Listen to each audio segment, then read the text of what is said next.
La Torah dit au peuple juif, lorsque vous allez rentrer en terre d'Israël, vous allez amener les prémices des 7 fruits que la terre d'Israël a été qualifiée avec.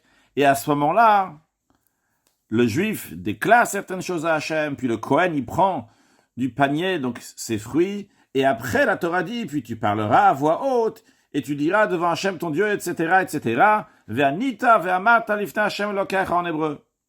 Le rabbi nous dit comment traduire ça pour nous, vu que on se trouve dans une époque, d'après tous les signes, la délivrance devait venir déjà depuis longtemps.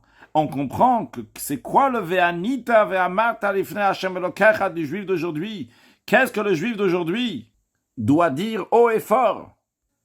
Il doit dire Ad matai, jusqu'à quand cet exil? Le fait qu'un juif est en exil, c'est quelque chose qui est tout à fait anormal. La place du juif, c'est à la table de son père, c'est-à-dire devant l'Éternel, notre Dieu, dans le temple.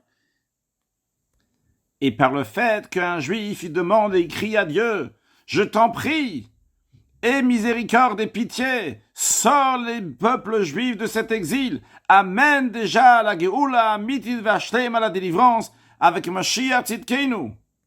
Et bien de la même manière que lorsque le peuple juif était en exil, et ils ont crié à Dieu, Dieu il a écouté, et Dieu a fait sortir le peuple juif.